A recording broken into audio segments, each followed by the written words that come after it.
This is a live program.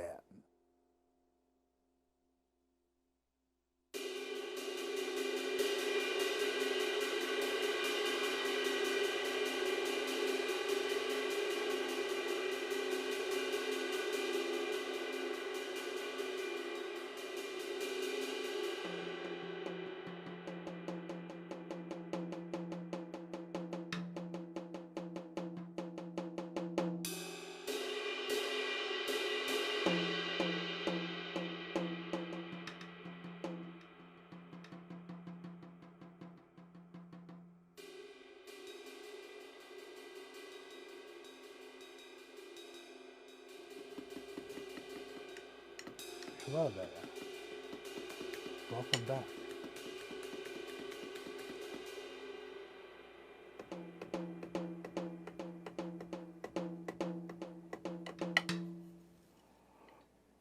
I just gotta try this. Bear with me, there's only one person on. Enjoy yourselves in the chat. We will now be tortured by the drum, Dylan.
No, you didn't know it was going to be like this, did you?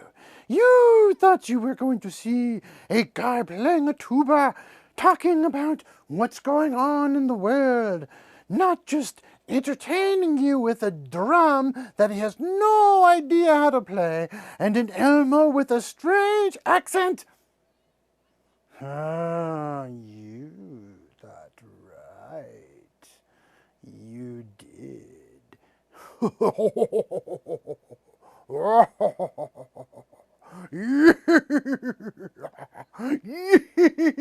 Okay.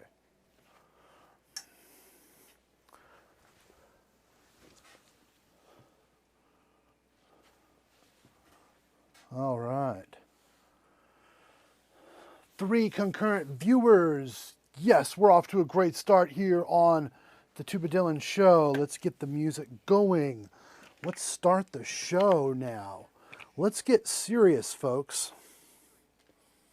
It's time to really get serious, to come into the Tubadylan studios and interact with each other here on the chat. This is a never-ending loop of chat that never happens because I never go on live these days. But I'm here now. I'm here now with you, the viewer.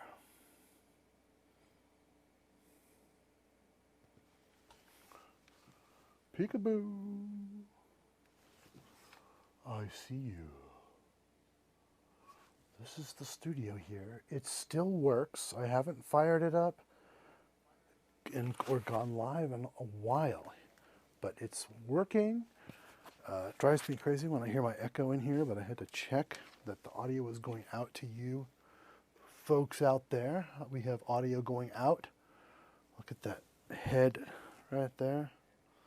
The back of my head. This is the world's greatest one-man tuba studio that can broadcast in high definition right on YouTube, live to you, my friendly viewers, in all of its glory. We're going to bring in a little bit of tunes here. We're going to just bring in the audience to this groovy evening. Watch that lava lamp take form and start to bubble its lava up. It's getting warmer right now. Everyone remain calm.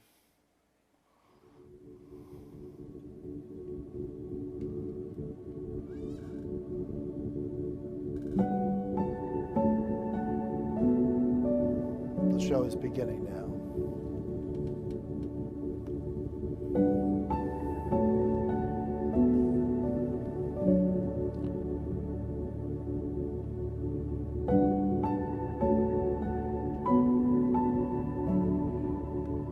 Excellent connection. Thank you, YouTube. We are excellently connected. Me and you out there in YouTube land.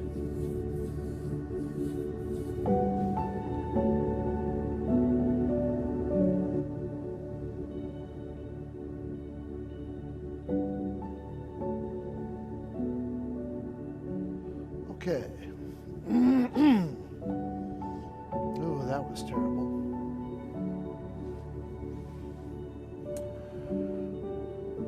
We've got one viewer. Whoever you are, thank you. And I mean it super sincerely. You've decided to turn this on and make it so that I don't have 0 viewers. For that, I'm very thankful.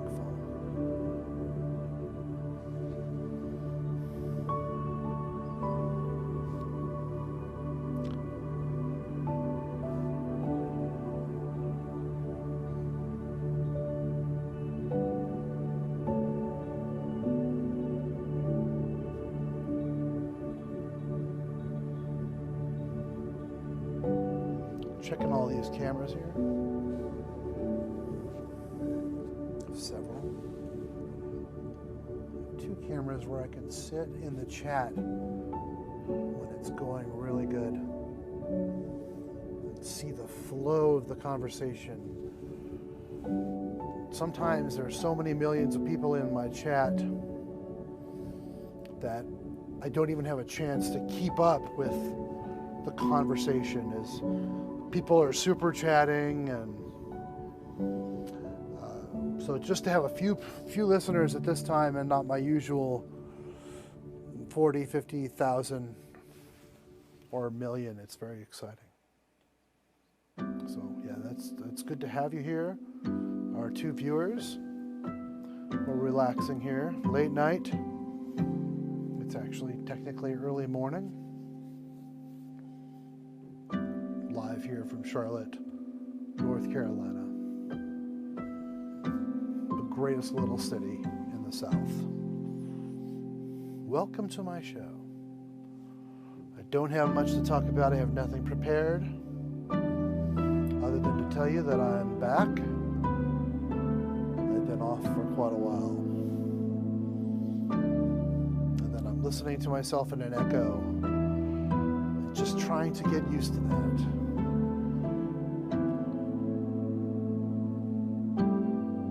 Don't know if it's good or bad. But hello live from the studio. Am I in focus? I hope so. I have enough screens around here to check.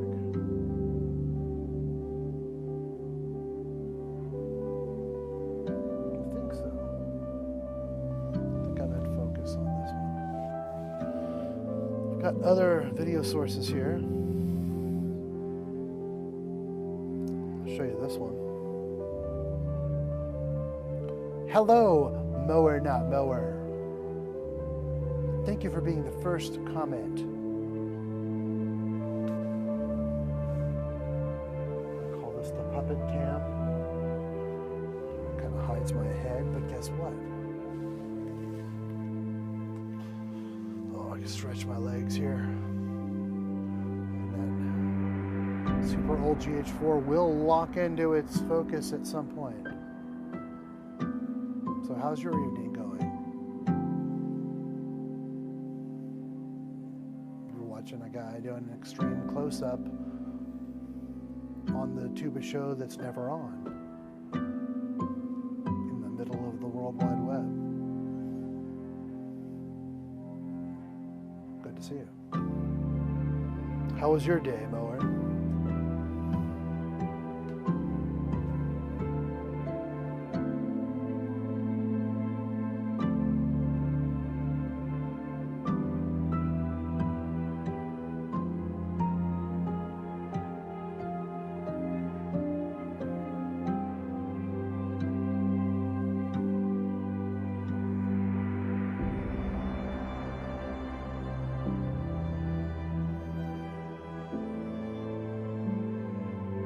Welcome to the show.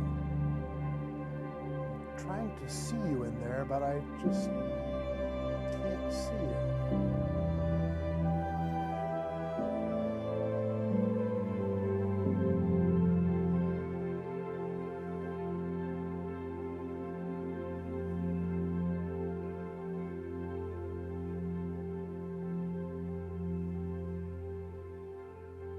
This is the Tubadylan show.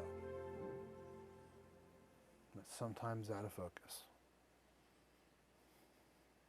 Oh yeah, well my day was pretty good. This is like day number, I'm not sure, let me find out. I'm gonna check something, I'll let you know how our day was. The day was good. How many days has it been since March 12th, 2020. Will Google tell us? 412 days. We have been home, my family here, for 412 days. Really had very little contact with people during that time.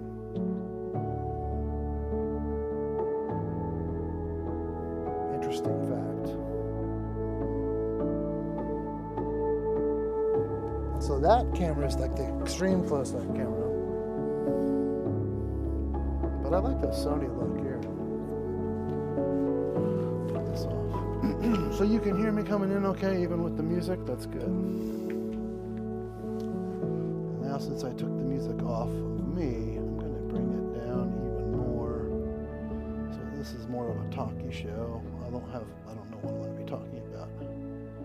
Just be mumbling anyway, but you know, I like a little music mixed in with this, so we'll see how that goes. I don't think my vocal mic is all that great, but it's seems to work well with this setup, especially if I want to get up and walk around, move around, and continue to talk to you guys out there. So, yeah, my day was great today. So I'm still alive and general okay health. So, yeah, I got vaccinated with my first shot. I'm willing to share this information with the world. I'm not trying to virtue signal or whatever, but it just happens to be a fact. I decided to go ahead and get the Pfizer vaccine. Had the first dose, waiting on the second dose, and then a few weeks after that, I should be mostly protected from the virus, which is great. And then you also have a microchip in you where they can either pull the plug or invade your brain like a body snatcher. So, but you know, life is good. We do plan on getting out of here once we're fully vaccinated, my wife and I, and we're still talking about some issues with our kids, but they've been troopers and they're doing great. They've been going to their virtual schools and they've been hanging out. I mean, we have a really nice place here out in the woods, so yeah, that's my update here on my show. It's good to have a couple viewers here. Don't have a whole lot to talk about. Enjoying a peaceful evening. I thought I would come on because my wife said, "You haven't gone on that live for a long time." I said, yeah. Well, it's been a while. No particular reason why not, other than I've just been busy and just don't feel like it at the end of the day. I do music every night. Not always in here, but I work on music in my music room or in here. But do I feel like going on and talking live? Well, it was kind of an idea I had a while back, and just go on when you have a little bit of time and talk to people and see if anyone wants to ask you any questions and just be friendly. So here I am. That's kind of what I'm doing here.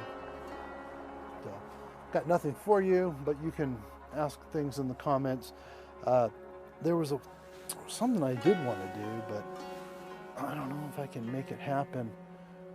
But I'd like to hook up my phone somehow to all these systems here and get a phone line coming in, but I'm not quite there yet. I know I have the technology. I just not exactly sure if I can get it to work right. Well, I think I probably can, actually. Anyway, that's the next step. And then I have so many comments and I can't even read it because they're going so fast. I have to ask you guys to get serious. Just call me on the phone. Or even, I think I can do a Zoom. Like, I think that these things are possible in here. I'm just haven't figured them out yet for whatever reason. Oh, I know. I'll tell you one of the reasons I haven't been on, just for anyone who watches this later, because there's only one person watching right now. But my HVAC system, which is my air conditioner, totally pittered out, even though it's practically brand new. It's like a year old. And it's top of the line. It's like, I don't know what you call it. It's like tiered with other parts up here upstairs, and I have other units for the downstairs here at my home. And the studio, I built the AC and paid a ton of money for these people to hook it up so that I can turn on these lights and I can have all my computers running. Sometimes, because I do video and audio work, sometimes I'm rendering things on multiple computers and they're like fired up, like they're working hard, like hey, Trent Hamilton, my favorite YouTuber. Hey man, I'm so excited that you're here. Yeah, very cool. I guess you're awake over there in New Zealand. I mean, this is, you know, what time is it here? It's like almost 1 o'clock a.m. East Coast time here.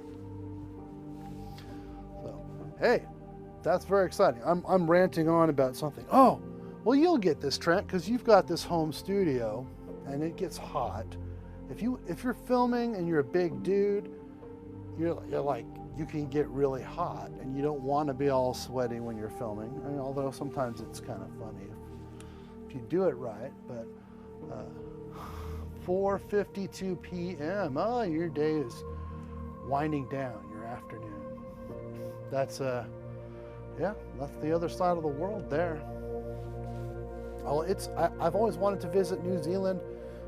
I have several friends from New Zealand, and they're real sweet, kind and gentle people. That doesn't mean all New Zealanders are like that, but the ones I know are. Well, hello, Brazil. Very exciting. Brazil is just an absolutely humongous place.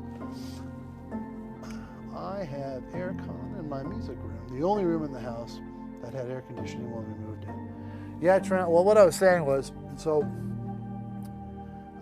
I've got a big house, and I built this house, and the people who put our HVACs in, well, the HVACs they put in my house were absolute lemons, even though they were a top-of-the-line HVAC system.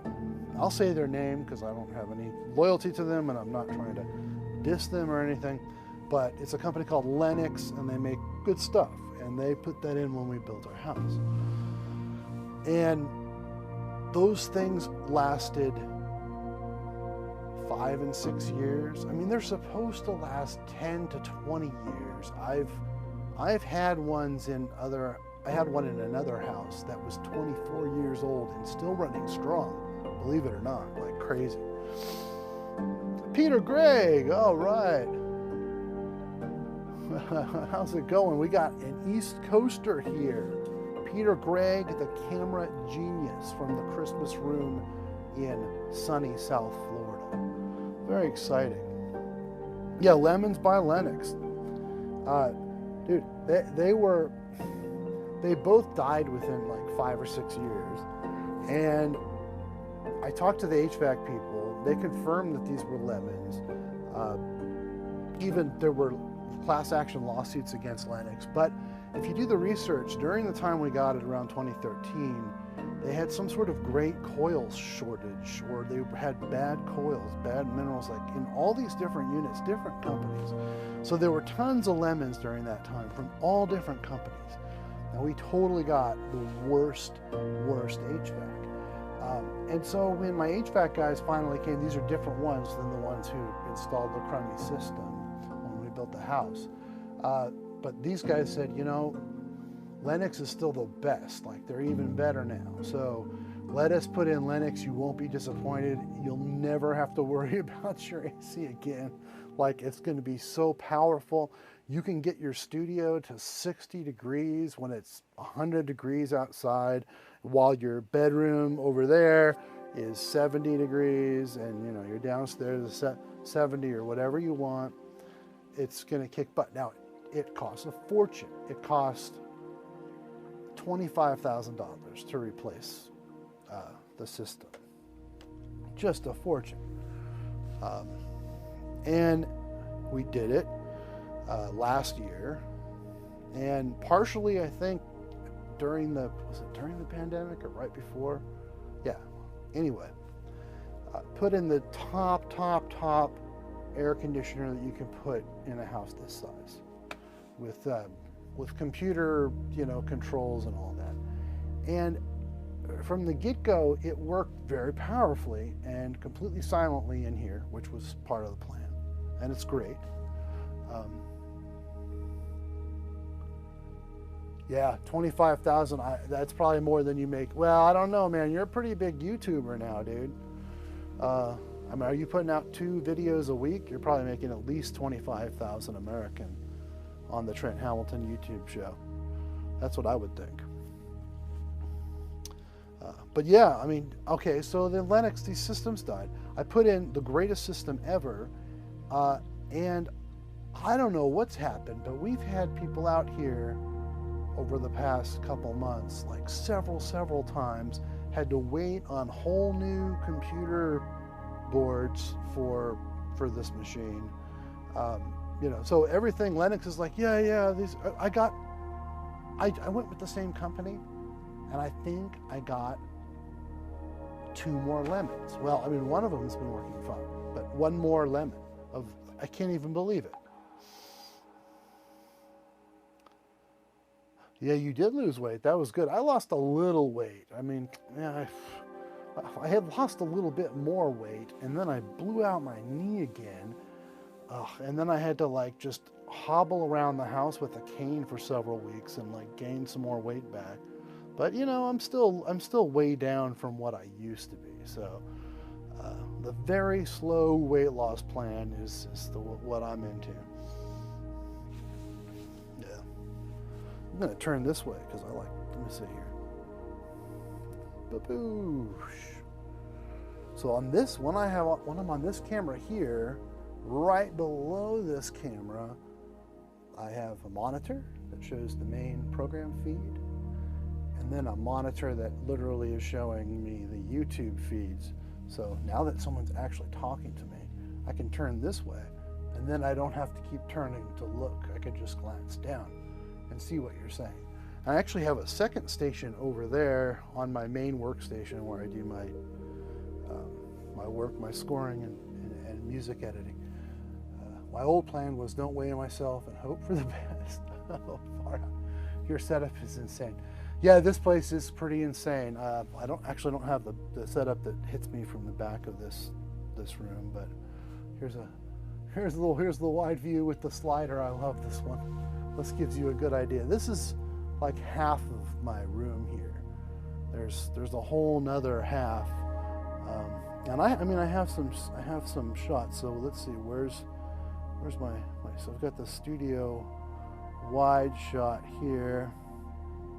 So this shot, you can see my other station, my workstation over there.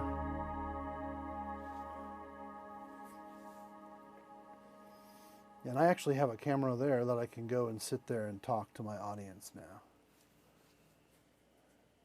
Oh, someone's message is held for review. Oh, I see that. Oh, that was pretty racy, Trent.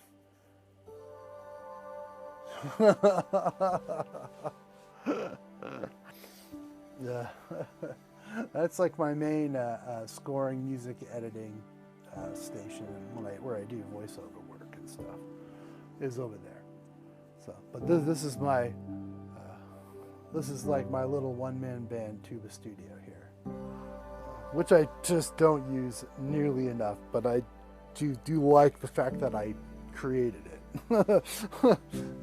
and it's a crazy setup, and it just never quite works. And if I did this every night for a week, I'd probably get it working the way I want. Ah, thanks, Peter, man. Yeah, this room is pretty wild. It's fun. Yeah, and I can't say that I really know how to use everything.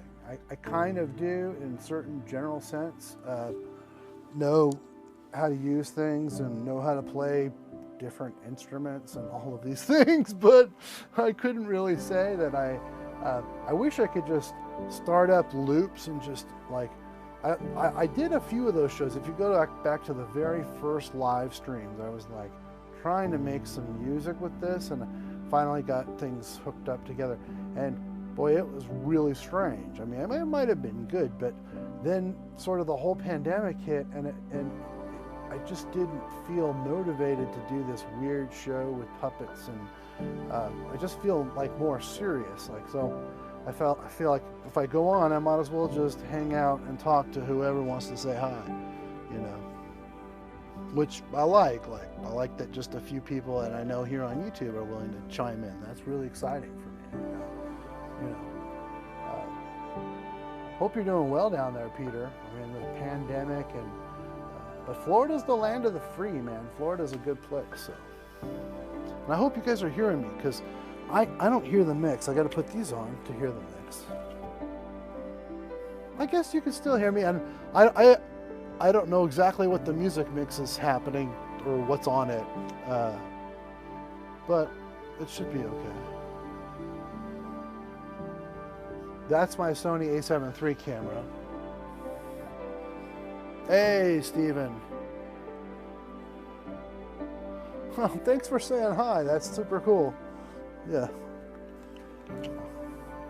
I mean, hey, if you just want to stay on and say hi, that's what this show is all about. That is what the show is all about. So, but I like to come on and happy to chat with all of my friends here about instruments, about setups, or your YouTube setup, which would be very exciting to talk about gear like microphones and cameras and stuff like that. That really kind of excites me. I'm into technology and music and the way those two things can relate. So, would love to get some details of your camera and stream deck setup at some point. Sure. Right now, I have to go get my daughter from daycare. Take care, mate. Well, good to see you, Trent. There you go. If anyone's watching here, Peter Gregg, Trent Hamilton, if you haven't heard of him, if you know music, you've probably seen him, especially if you've ever searched for a tuba or a trumpet on YouTube.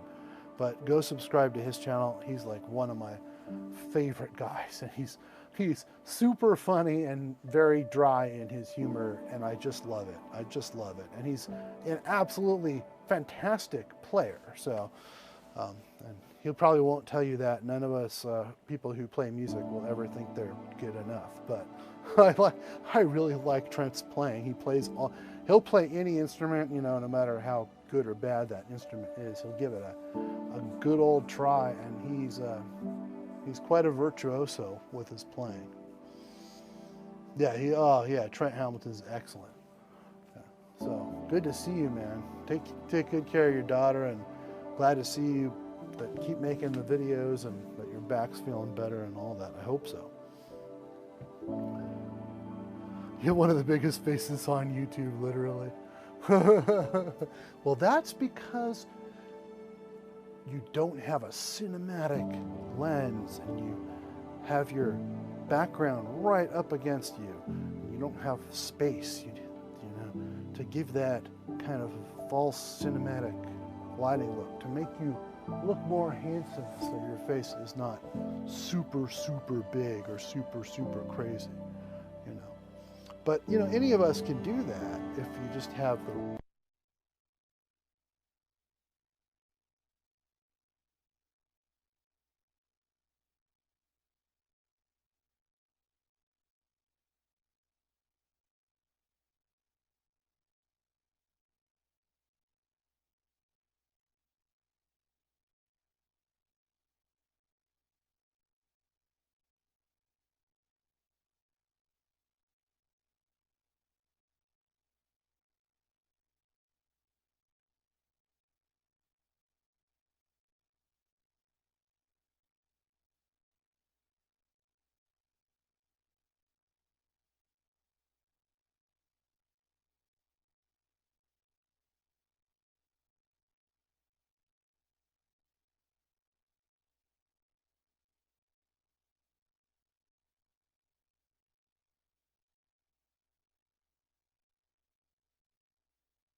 Whoa, it's back.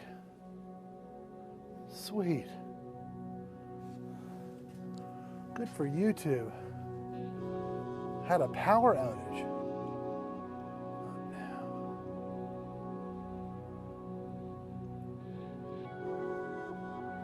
Wow, it came back up. Not quite everything, but I think it's been streaming the whole time.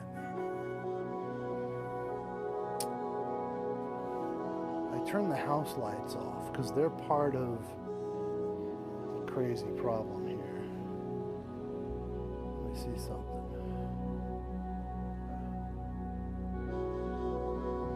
I'm going to leave it with just the studio lights on here. It's good to be here still. I wonder what's going on with the mix here. Is it still playing music? Yeah, this is cool. All the power went out in here. I had to go back down to the breakers and reset it.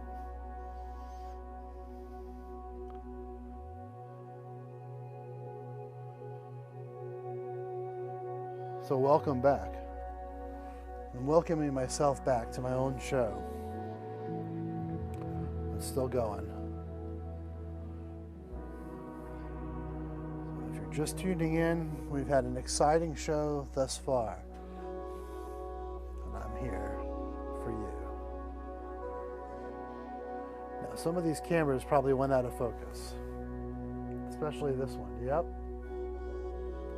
I'm going to show you how I focus my cameras. Here we go. So, kind of resetting things. So this monitor died. It has to be restarted. This one slaves off of that one, so now I can see all that. And some of these cameras I use manual focus, especially this one. It seems to work the best. I use my ET as my focus dude. Boom. I'll put ET here, and we're going to get a much better focus. Go behind this camera here. Get in on ET and focus on him. Maybe we should focus on, actually, probably down in there. Boop. Yeah, so I had the house lights on. I kind of like having the house lights on in here when I'm broadcasting. It gives it even more friendly look, but got so many things connected to just a house system here, and I probably, if I ever want to get this whole system up and running with every device, because all these things have shut off now, I really think I have to have the electricians back out again, because even though I put this whole room on separate breakers and things, it's still not enough. I think I need even one or two more in here to really make it work. Mind you, I have, right now I'm picking up valve oil, fall into the ground. I have a lot of supercomputers in here, and they're running a lot of the time. So that takes up a good amount of juice, per se. Even in this setup right here, I've got a pretty powerful, well, computer, and then I have other things that all have computers in them. Of course, several manual amplifiers that I keep on all the time for certain microphones, like not manual, but analog preamps and things like that. So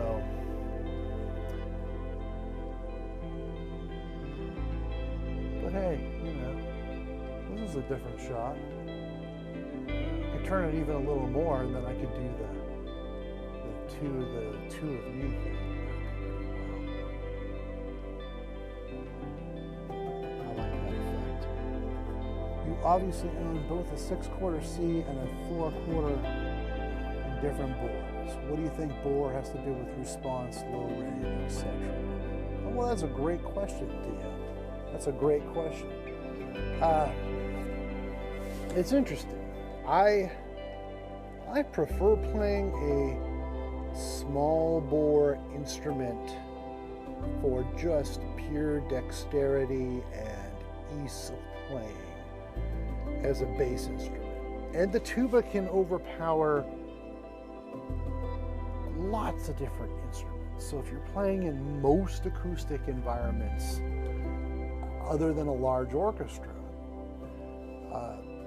I like a small bore instrument, but I also like a big Yorkie sound. So that's why I'm just in love with the Eastman, because it gives you both. The 632. Now that has a small bore for a tuba, yet it has a big pancake bell that's right near your head, so you get a lot of feedback, and it plays very well in tune. But how it's developed, but you're talking about bore size. Well, I mean, the Miraphone Bruckner that I have, which is the 4/4, maybe 5/4, maybe pushing that, but more of a 4/4 tuba. But that tuba has a tremendously large bore size. I mean, it's up there. It's 800s and all that. And that tuba has the easiest playing low register of any tuba I've ever played. Is that because of the bore size and kind of the openness of the tubing and all that on the Miraphone? I think it's just a combination of a lot of things, but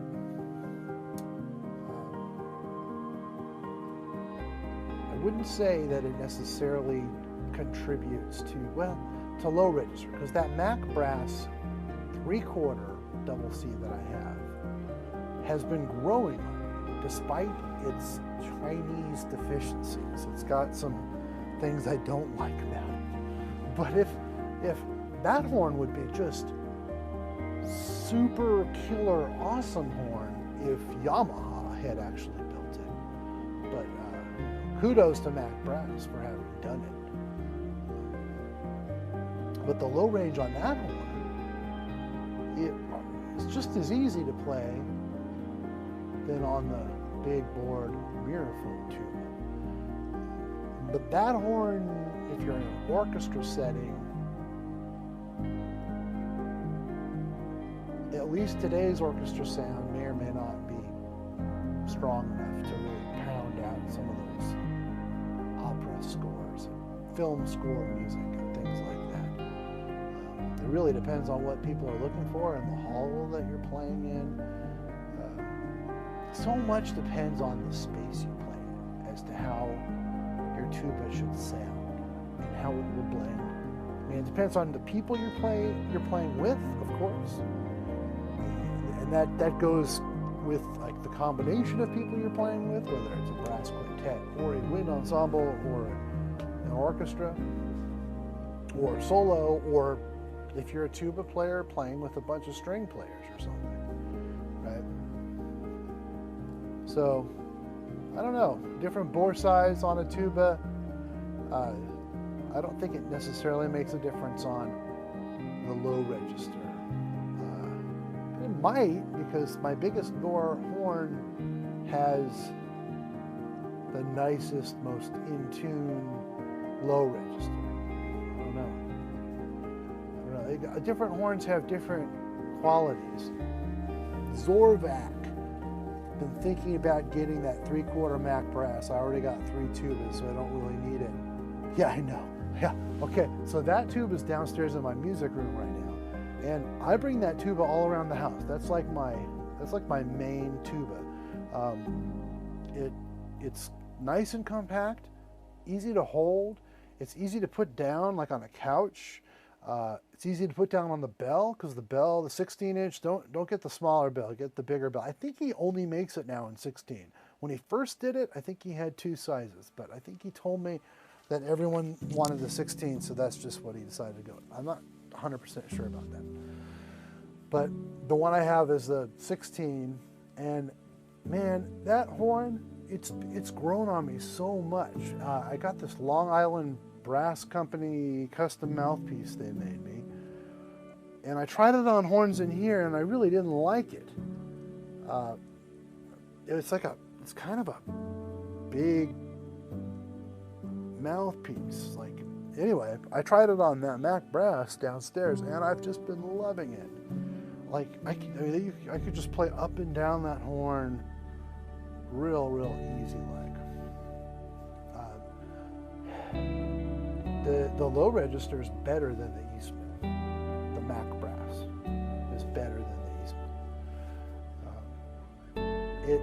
If you've ever played a 621F tuba, which I have back here, the Yamaha tiny little F tuba, Roger Bobo F tuba, whatever you want to call it, it kind of has an equivalent low register and almost an equivalent feel to that one. And it is sort of based off of that system of tubas that Yamaha made. So that's just a fun tuba. It's just so fun. And I could see myself using that tuba just being lazy if I was going to go to a recording session and for some reason, like, couldn't fit several horns in my car or something. I don't know. It would be a close call between that one and the Eastman, and frankly the Yamaha A22F as a one tuba to bring to a gig. You know, although I don't think if I was going to a recording session, I would fight tooth and nail to at least bring one C tuba and one F tuba, because those are the 2 that I play the best. I play them both well, I guess, for me at least. So, I mean, one horn I've been almost thinking about selling is a horn I got for a real good deal. It's like a Wilson 5/4 5-valve double B flat tuba. It's a monstrous instrument.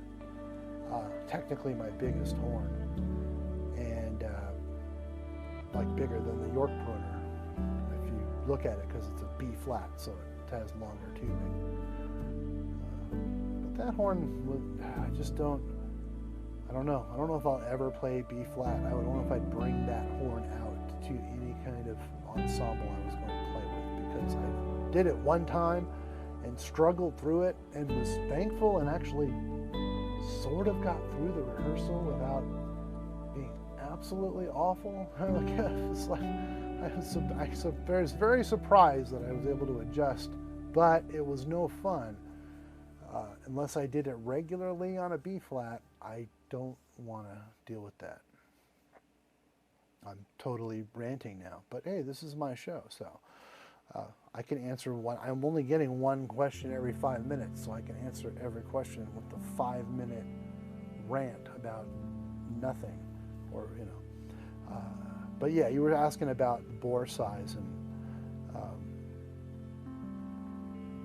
it's hard to tell. It's hard to tell. I like small bore tubas. I like being able to play everything easily. Oh, nice, man. Well, you're welcome. Yeah, that's the thing about small bore horns is it's just easier to play fast and skip partials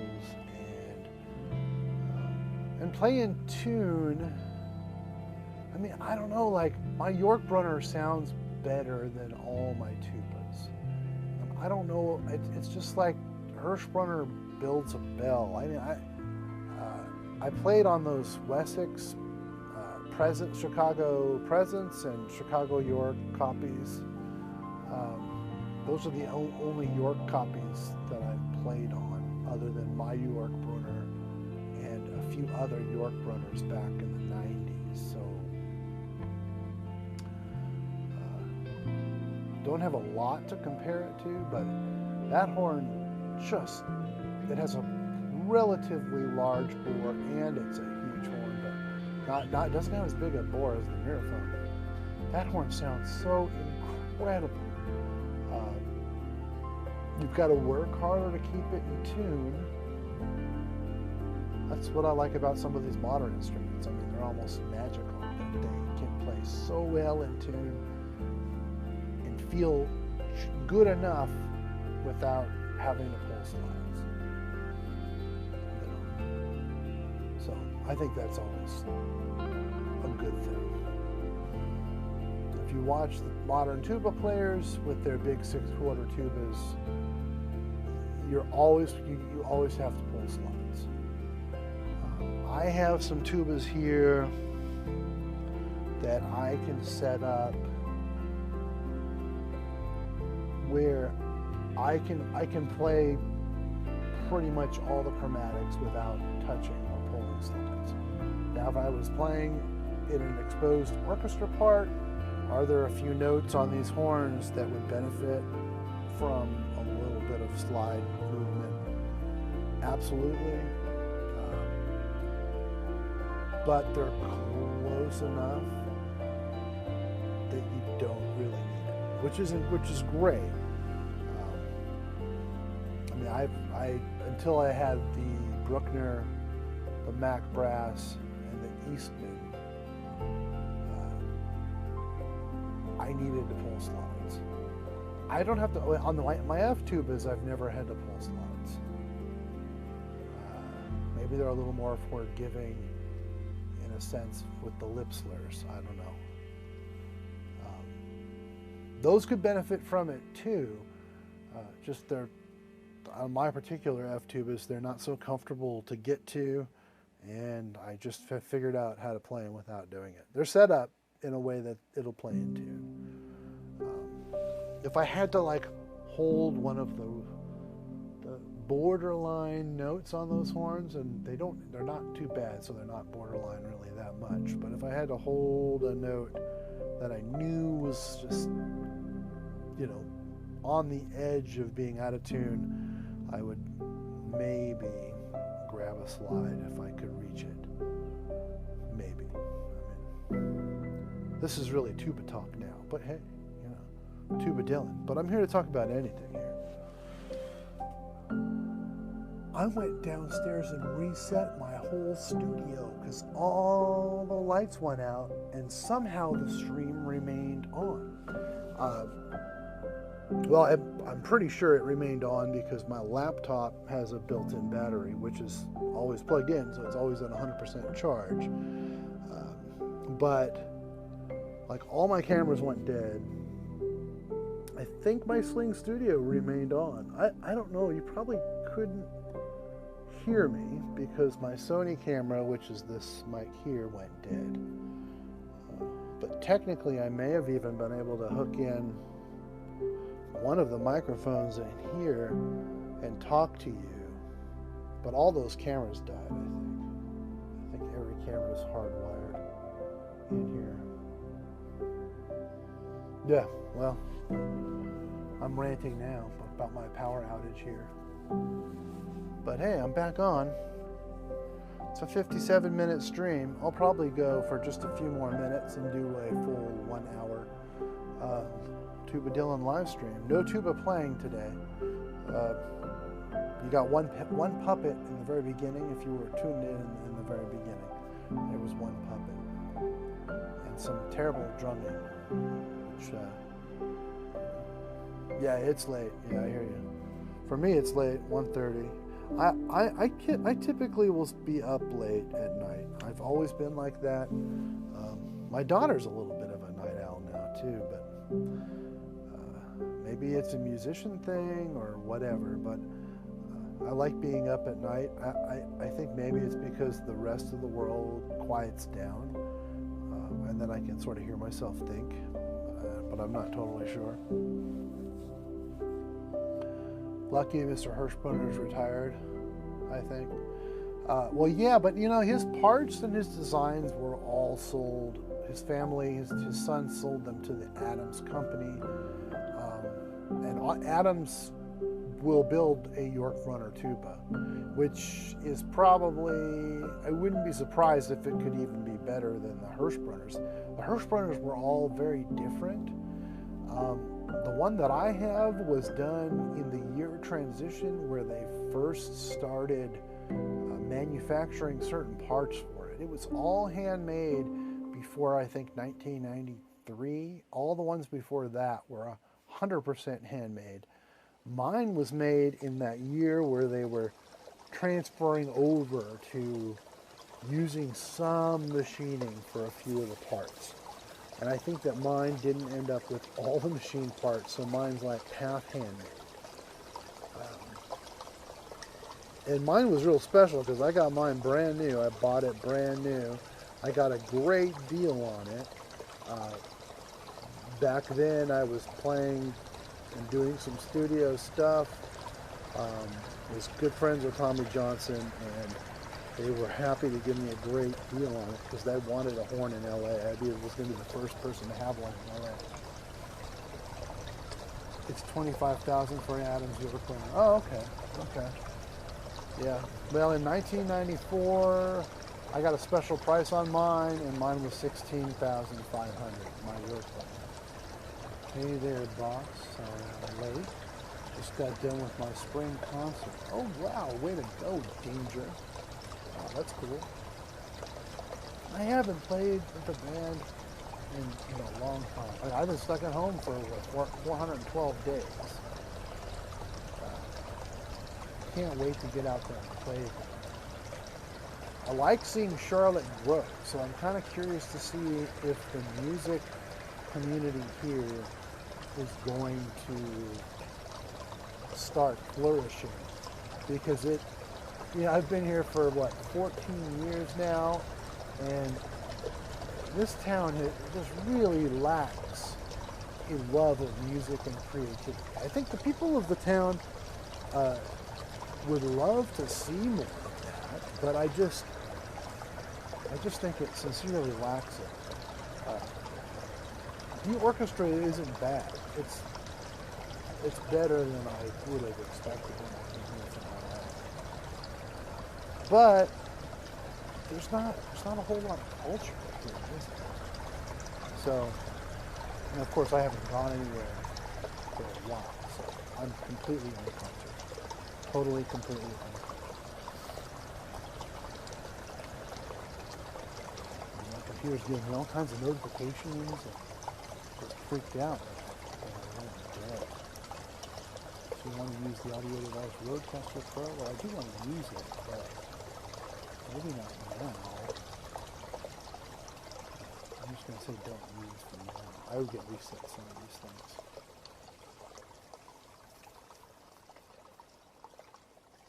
Well, how's life out there, guys? I have 3 viewers now.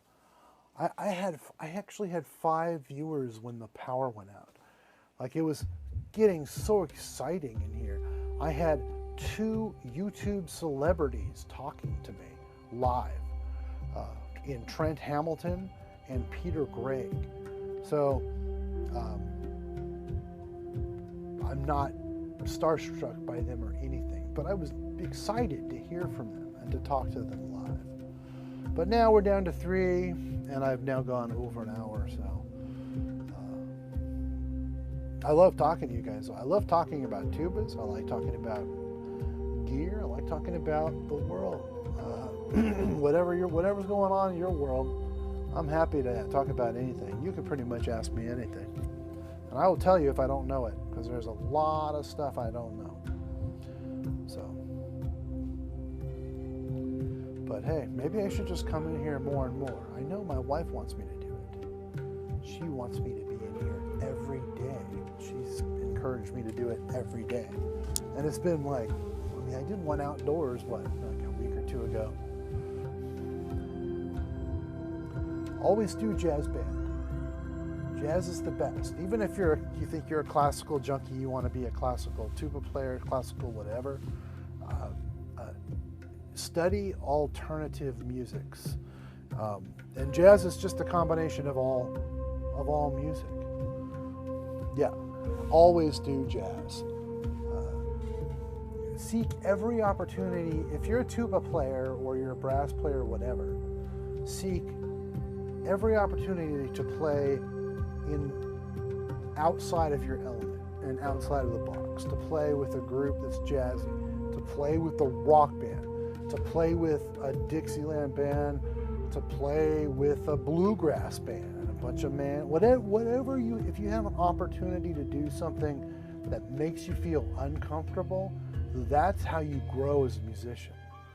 So if you're some great player and you're so happy just sitting in an orchestra forever, well, you know, but I think most great orchestral musicians, they wouldn't have their job playing an orchestra if they weren't comfortable doing certain jazz things and things. Because, but I don't know. They might actually be able to get away with not learning how to groove if they can just nail the notes on the page. Those are maybe the only people. But I'm kind of glad that I didn't end up as an orchestral tuba player, because I think I would have been bored.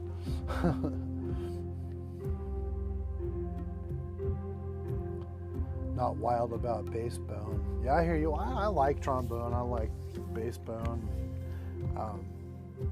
Always have liked tuba the best, because you've got a huge piece of metal that can play the bass, that can it just kind of rumbles through you. It's the reason I like guitar, because it has the bass sort of built into it, and it has the bass notes and melodic notes, and you can do as one person. You can sit with one machine and do it. Teacher wants me to solo on it next year. That's terrifying. To solo on the bass bone? Well, that must mean you're doing pretty well. That's cool. Think about that. If your teacher wants you to solo on it, yeah. And I don't know. I mean, I guess some would agree, some would not. But I frankly think that some girls probably think the trombone's sexier than the tuba. So, if that's important to you, I can't improvise to save my life, even on tuba. So doing it on bass bone is almost out of the question. I find it easier to improvise on the trombone. Might just be me, but the trombone's the most like the human voice. So I think of it like singing, and you know, you have this line, and when you're improvising, right? I mean, when I say a line, it's your slide, but think of it like a line of, you know, your 7 chromatic notes. And of course, as you go higher with the overtone series, they get smaller and smaller and smaller, so you're just up in here. But it's like a fretless bass or something. So if you're not, if you move the slide enough and you move your armature around, you're going to find the right notes to improvise with. That's why I think the trombone's easier for jazz. First year you've ever felt, yeah. Well, okay, so I played slide trombone before I played the tuba, so opposite experience. But yeah, I find the trombone to be an easier instrument to play jazz, although the tuba is I think a more fun and more rewarding instrument, and you can probably benefit even more people in an ensemble setting being the bass instrument if you play the tuba. The trombone,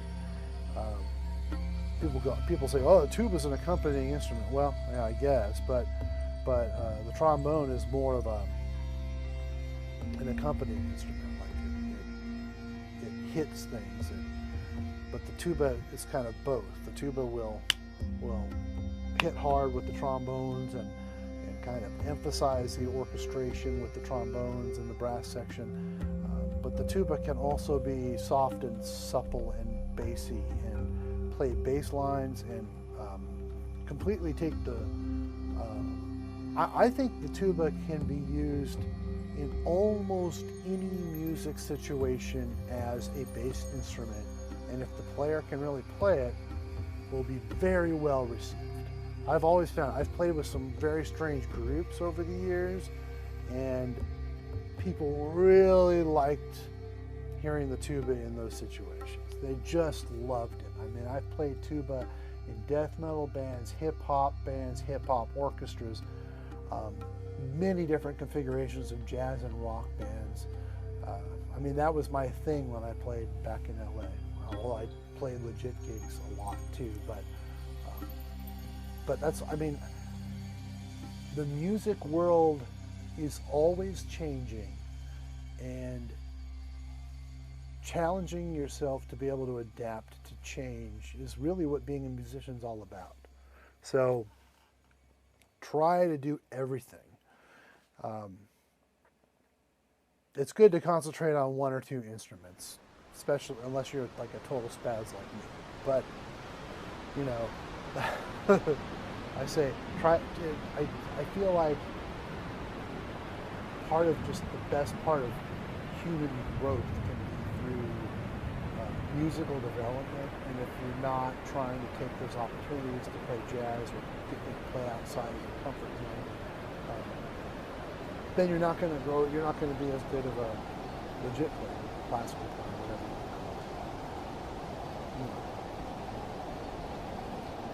call it. Anything to get better at playing trombone.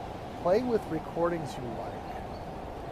They don't even have to be trombone recordings. As a matter of fact, if you play with rock recordings, because a lot of rock music is in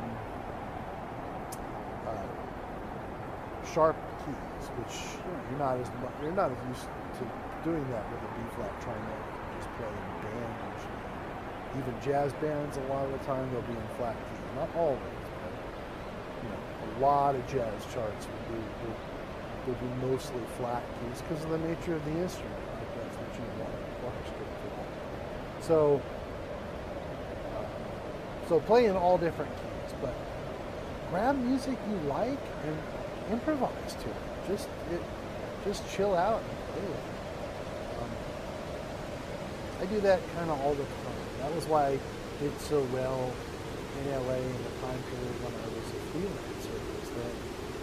That I used to do that as a kid and all that, so I can sit in with a band and not really know what they're playing, and I won't have to analyze the theory.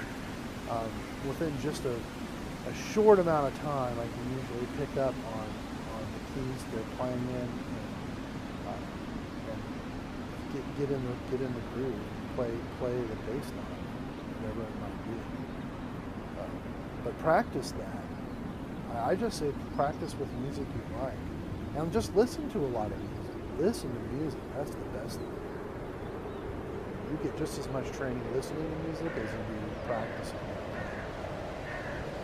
When I say listening, I mean critical listening, not necessarily listening in the shower or listening in the background while you're doing homework, but actual critical listening to music for the sake of listening to it, which is hard to do these days, man. When you've got iPads and YouTube and everything else, like to spend some time to sit down and like listen to music for what it is, it's hard to find time to do that these days. All right, I'm gonna wind it down, only because I'm tired and I've enjoyed it. I've enjoyed talking to you guys. So, tally ho, until next time. It's been great to be here with you. I'll put my headphones back on and just see what music track Epidemic Sound is playing out here. It sounds like some sort of rain or something. It's Riders on the Storm. Oh, there's another track. It just ended. It's stuttering. Okay. With all of that, we're gonna end the stream. Gonna say goodnight. We'll see you. We will see you around, guys. I will try to come on more often. My wife wants me to do that, and around here is too often with that. I will say to all of you, peace out. The lava lamp is starting to move, and the weird static sound. I don't know. I think it's actually playing something. But I turn that off. This is driving me crazy. Good to see you guys. Let's see, how do we end this? End stream. Your stream will stop immediately and you will no longer be live. Oh, okay. So, see you next time. Like, subscribe. Yeah, do those YouTube things. Click on it. Yeah, do it. Okay, whatever you want to do. Is it going to end? I don't know.